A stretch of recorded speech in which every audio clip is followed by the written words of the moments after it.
HPA is a great way to power your airsoft guns, but it can get very expensive really fast. Gas blowbacks are really fun to use, but it can get really annoying when you're constantly running out of gas in your mags. So what happens when you combine the two?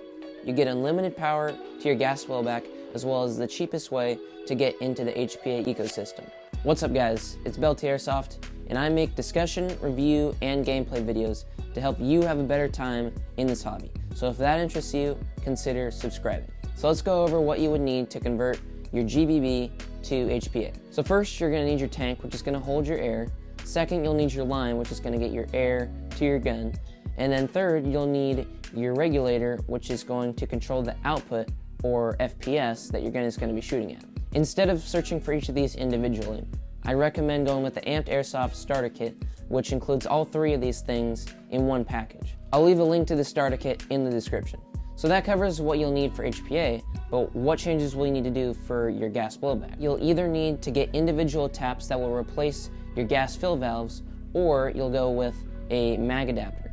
A mag adapter takes your existing GBB mag and converts it to HPA by adding a 3D printed piece at the bottom, which does twofold. It has a tap to connect to your HPA line, and it also has a mag well to insert any AEG style mag. This can give you an edge on the field because now you have the same ammo capacity as your AEG counterparts. Make sure though, before you commit to HPA, that you make sure that your gas blowback is compatible with either taps or a mag adapter. Now let's talk about the benefits of running your gas blowback on HPA. So first, you're getting an unlimited gas supply. This means that you don't have to worry about filling your gas mags up individually. You just plug in your HPA line and you're good to go. You're only limited by how much your tank can hold, which will definitely be more than a couple of times out on the field. With a standard 3000 PSI tank, I found myself only filling up maybe once or twice in a typical 5-hour day of playing. We all hate the feeling of when you're pulling your trigger on your gas blowback and you can just tell that you're running out of gas. So it's nice to not have to worry about that when you're out on the field. Number two, it runs better and more consistent than green gas. You won't have to worry about the weather dictating how your gas blowback is going to shoot for the day. Whether it's hot or cold, you're going to be shooting around the same output pressure depending on what you set your PSI to. This means you're going to have pretty consistent FPS per shot, provided you don't have trash air seal parts, and that's what's causing your problems. Number three, this means that you can run at a lower pressure, which means you're going to put less stress on your gun, and you're still going to have about the same amount of FPS. I've found in my experience that I get about the same or even more FPS running at a lower pressure than the 120 PSI that green gas runs at. What I found with my pistol on green gas is that I was always getting shots that weren't going as far as I knew they could if the hop-up was just a little bit more. But with HPA, once I switched to that, I could dial in my hop-up exactly where I wanted it because I could overhop, underhop, go wherever I wanted it to without any problems. And number four, this gets you into HPA. This means the options are endless. You can turn your existing AEG into and drop an engine in it, or you can tap another gas blowback.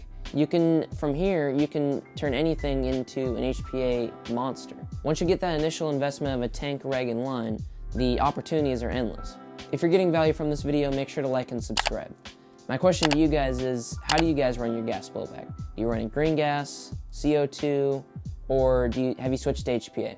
Now, switching to HPA for your gas blowback isn't all sunshine and rainbows. There are drawbacks, and we're going to discuss that now. First drawback is that HPA is a drier and dirtier gas. This means you're going to get a bunch of dirt and gunk all over the insides of your gun, and you're going to have to clean it more often. This also takes away green gas's best quality, which is that it's also a lubricant, and so you're definitely going to have to lube your pistol more often because HPA is so dry, it's going to suck all that up. Number two, there's a lack of realism, and it's kind of just the reality of if you have a line and a M4 mag coming out of your pistol, it's going to take away from the immersion or whatever you're going for if you're trying to make airsoft more realistic. Number three, you're getting less mobility because you're having this line on you, you're having the tank. It's a bit extra weight. It's not a ton. I personally don't notice it, but it is extra stuff that not only is going to weigh you down. It's also something that people can hit. It can be a hindrance too when you're trying to get into awkward positions, like if you want to go prone or something like that. It's going to be a bit awkward with HPA stuff on. And number 4 is the cost. HPA is always going to be a cost thing because your initial investment is going to be at least over $200 for tank, line, regulator, and then whether you go with a adapter or if you go with taps for your individual mags, it's going to add up and it's going to be somewhat expensive. So to wrap things up, convert your gas blowback to HPA if you want more consistency, reliability, and customizability for your gas blowback, and you want to get into HPA in the future and possibly get an engine down the line or do something else with it. But if you're committed to realism and you don't want to spend the extra money, then I wouldn't recommend this to you. Thank you guys for watching this video. Make sure to share this with someone that is looking to get into HPA. Check out my HPA playlist if you're interested in getting into HPA, and click on the circle of me to subscribe. And I'll catch you guys in the next one.